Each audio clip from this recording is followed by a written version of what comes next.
Bab 453, Ayuan, adakah lukisan seperti itu di dunia ini? Li Zun tahu cara membuat sketsa, dan pencapaiannya cukup baik.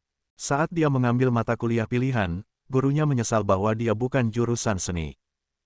Selain itu, dia secara tidak sengaja menunjukkan keahliannya, yang langsung mengejutkan seluruh departemen bahasa Cina.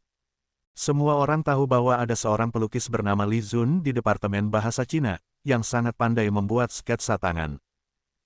Ketika dia bepergian ke dunia ini, Li Zun belum menunjukkan keterampilan melukisnya. Rencana awalnya adalah menggunakan ini untuk menyenangkan Zhao Feier dan menggambar sketsa untuknya, tetapi pada akhirnya tidak selesai. Sekarang akhirnya terungkap, tetapi dia tidak menduga akan digunakan untuk mencari seseorang. Dan dia menggunakannya untuk menemukan mantan istrinya. Li Zun sebenarnya agak terkejut. Ayuan dengan cepat menemukan barang-barang yang dibutuhkan Li Zun. Meskipun dia sangat bingung tentang apa yang akan dilakukan Li Zun dengan barang-barang ini, dia bisa mengerti kertas gambar, tetapi apa yang dia lakukan dengan ranting kayu yang terbakar. Ambil belatimu berikan padaku akan aku gunakan. Li Zun mengulurkan tangan. Oke. Ayuan segera melepas belatinya dan menyerahkannya kepada Li Zun. Li Zun dengan alami menggunakan ranting kayu yang terbakar untuk membuat versi sederhana dari pensil arang. Setelah dia meraut satu, dia meminta Ayuan untuk terus merautnya dengan cara yang sama seperti yang baru saja dia lakukan. Li Zun mulai membentangkan kertas gambar, memasang dudukan sederhana, dan mulai melukis sesuai dengan penampilan Shen Jinghong dalam ingatannya. Tentu saja, sketsa yang sangat rapi dan detail tidak dapat digambar dalam semalam, tetapi jika beberapa detail dihilangkan, Anda masih dapat menunjukkan 80% dari kekuatannya. Itu sudah cukup. Garis-garis bergerak perlahan di atas kertas, kemudian bergerak cepat lagi. Ayuan melihat dengan takjub dan terkejut. Tak disangka, Li Zun tidak hanya bisa menulis puisi, tetapi sekarang dia juga bisa melukis, dan dia juga menggunakan kuas buatan sendiri. Ini luar biasa. Dia kemudian mengetahui bahwa ranting kayu yang terbakar digunakan untuk membuat kuas. Bagaimanapun, itu bukan pensil arang yang diproses secara khusus di masa depan. Li Zun menggunakannya dengan sangat cepat dan segera menggantinya dengan pensil arang lain. Li Zun tidak tahu berapa banyak yang dia gunakan, tetapi akhirnya Ayuan merasa tidak cukup, jadi dia harus mencarinya lagi. Setelah mencari 2 atau 3 kali, Ayuan akhirnya melihat penampilan Shen Jinghong di atas kertas. Tuan Pangeran, benar-benar mirip. Ini luar biasa. Ayuan terkejut dan tidak bisa menahan diri untuk tidak mengucapkan. Li Zun mengangguk dengan senyum di wajahnya dan berkata, bagus jika mirip. Aku takut tidak bisa mengingatnya dengan jelas dan tidak bisa mengembalikan ingatan akan penampilannya. Oleh karena itu, sebagian besar potret di masa depan membutuhkan model, karena mereka sama sekali tidak dapat mengingat detail-detail kecil pada fitur wajah. Untungnya, Li Zun memiliki ingatan yang baik. Bagaimanapun, dia adalah orang yang kuat yang hampir bisa menghafal 4 karya klasik besar, dan juga bisa mengembalikan 80% dari Dream of the Red Mansions yang asli. Dia masih mengamati wajah wanita yang dia sukai dengan sangat hati-hati.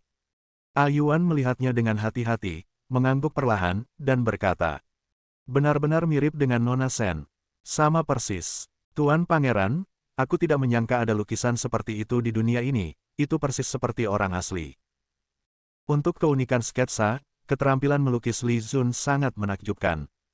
Li Zun tersenyum dan berkata, ini disebut sketsa, dan itu membutuhkan keterampilan tertentu. Dia berpikir, jika Ayuan melihat foto-foto dari masa depan, bukankah dia akan sangat terkejut? Sketsa. Ayuan agak teralihkan. Ini adalah kata baru, tetapi terasa sangat luar biasa. Li Zun meliriknya dan tersenyum lembut, jika aku punya kesempatan di masa depan, aku akan menggambar satu untukmu. Benarkah? Mata Ayuan tiba-tiba berbinar, terlihat sangat terkejut. Aku tidak akan berbohong padamu. Li Zun tersenyum. Ayuan sangat senang. Li Zun menambahkan detailnya, lalu dengan hati-hati menggulung potret itu. Melihat bahwa sudah larut malam, dia menyimpan potret itu setelah berpikir sejenak, dan meminta Ayuan untuk mengambil baskom air panas untuk dirinya sendiri untuk mencuci, lalu dia mulai beristirahat. Pagi-pagi keesokan harinya, begitu Li Zun bangun, dia melihat Shen Lai sudah berada di depan tenda. Li Zun segera bertanya, saudara, bagaimana kabarmu? Yang mulia, aku bertanya tadi malam. Para prajurit di gerbang kota mengatakan bahwa saudariku memang datang beberapa hari yang lalu, dan sepertinya dia mengikuti karavan, tetapi tadi malam sudah larut. Sulit untuk menemukan karavan itu. Shen Lai segera menjelaskan. Shen Jinghong memang datang ke perbatasan utara, mengikuti karavan. Li Zun mengangguk, dan meminta Ayuan untuk mengambil sketsa dan potret, menyerahkannya kepada Shen Lai, dan berkata, "Saudara, bawa potret ini ke kota terlebih dahulu, cari karavan, dan tanyakan pada orang, aku akan menyusul nanti." Potret. Shen Lai mengambil potret yang digulung, mengangguk, dan segera pergi. Ayuan melihat Li Zun yang tampak khawatir dan segera menghiburnya. "Yang mulia, Nona Shen sangat kuat dalam seni bela diri dan sangat pintar. Tidak akan terjadi apa-apa padanya. Jangan terlalu khawatir." Li Zun menghela nafas. Tiba-tiba dia teringat bahwa dia tampaknya telah melihat Shen Jinghong ketika mereka bertiga pergi ke restoran di kota 2 hari yang lalu. Pada saat itu, dia pikir dia salah lihat. Tapi sekarang setelah dipikir-pikir, itu mungkin Shen Jinghong. Sial. Mengapa aku tidak mengejar dan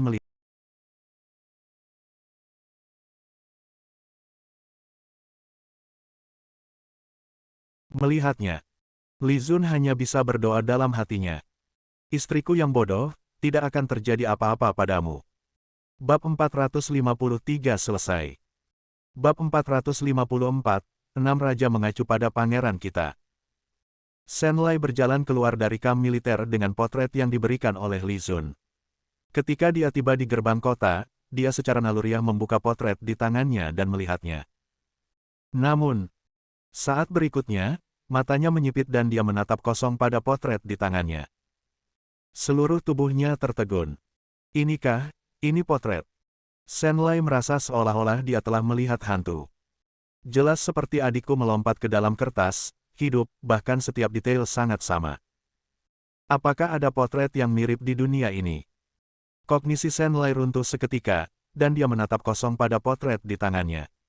Dia tidak kembali ke akal sehatnya untuk waktu yang lama, seolah-olah dia kerasukan setan. Setelah sekian lama, Shen Lai akhirnya menekan keterkejutan di hatinya dan masuk ke kota. Luar biasa.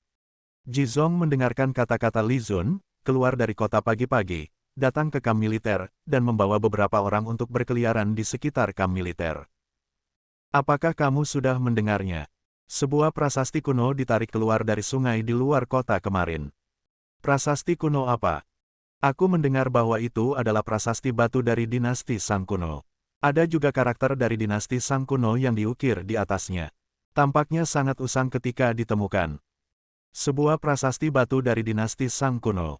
Berapa tahun yang lalu prasasti kuno ini? Dinasti Sang Kuno, aku mendengar kakekku mengatakannya saat aku masih kecil, tampaknya berusia 800 tahun.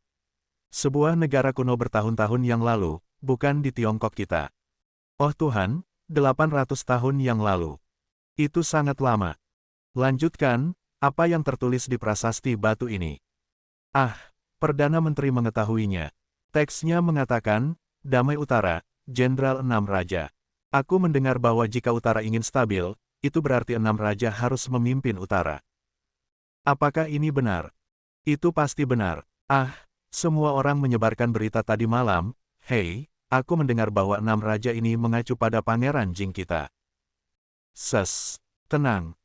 Pangeran Jing, apakah prasasti itu berarti Pangeran Jing akan memimpin wilayah utara kita? Apakah ini benar? Semua orang menyebarkan berita tadi malam, jadi mengapa itu palsu? Sekarang mereka mengatakan itu pasti wahyu dari Tuhan. Biarkan pangeran mengambil alih wilayah utara dan memimpin tentara Zhenbei. Tidak mungkin, mungkinkah seseorang menulis prasasti ini dengan sengaja? Omong kosong, Perdana Menteri sudah mempelajarinya dengan jelas. Itu memang prasasti batu dari dinasti Sang Kuno. Bukan pemalsuan. Selain itu, aku mendengar bahwa sangat sedikit orang yang mengetahui aksara kuno ini, dan hanya orang seperti Tuan Perdana Menteri yang mengetahuinya. Bahkan jika kamu ingin memalsukannya, kamu harus bisa menulisnya, tetapi kamu tidak akan bisa. Jika kamu menulisnya sembarangan, jika seseorang mengenalinya, bukankah itu akan mengungkap rahasianya? Itu masuk akal, tetapi benar-benar sulit dipercaya.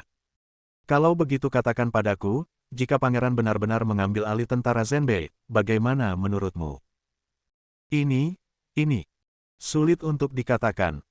Bagaimana kita bisa membicarakan hal seperti ini sembarangan? Jangan terus berbicara omong kosong. Ji Zongqing berjalan-jalan dengan para pengawalnya, hampir mendengar komentar-komentar ini, kebanyakan dari para tentara sedang berdiskusi secara pribadi. Ini sebagian disebabkan oleh fakta bahwa dia mengirim seseorang untuk memimpin penyebaran berita kemarin, dan sebagian lagi karena fermentasi berita semalaman. Setelah berkeliling, Ji Zongqing diam-diam merasa puas. Dengan komentar-komentar ini, hampir tidak ada yang secara terbuka menentang asumsi bahwa Li Zun akan mengambil alih kekuasaan militer. Dia bahkan mendengar banyak orang berbisik, sepertinya tidak mustahil pangeran mengambil alih kekuasaan militer dan sebagainya. Namun, Ji Zongqing tidak terburu-buru untuk pergi. Dia terus berjalan-jalan dan terus mendengarkan percakapan pribadi para tentara. Dia hanya berjalan-jalan untuk waktu yang lama dan akhirnya pergi dengan perasaan puas.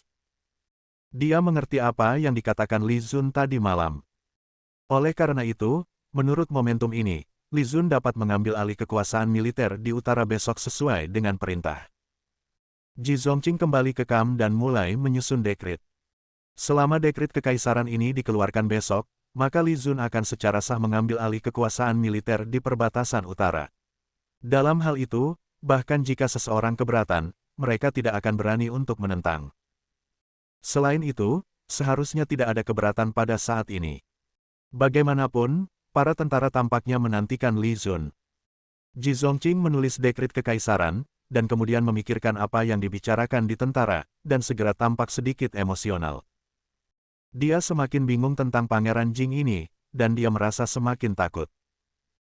Hanya dengan terus membiarkan dirinya menyebarkan beberapa kata, dia berhasil mencerminkan citra Li Zun di hati para tentara dalam waktu singkat, dan pembentukan ini sangat sukses. Ini benar-benar tidak dapat dipercaya. Dia memikirkannya dengan seksama dan menyimpulkan bahwa Li Zun menggunakan hati manusia. Sungguh menakutkan. Ji Zongqing tersenyum pahit dan berbisik, seiring waktu, aku khawatir selain dari keterampilan melukisku, aku akan merasa rendah diri dalam segala hal. Adapun keterampilan melukis, dia telah berlatih sepanjang hidupnya, akankah ada yang melampauinya? Siapapun tidak gampang melampauinya. Bab 454 selesai.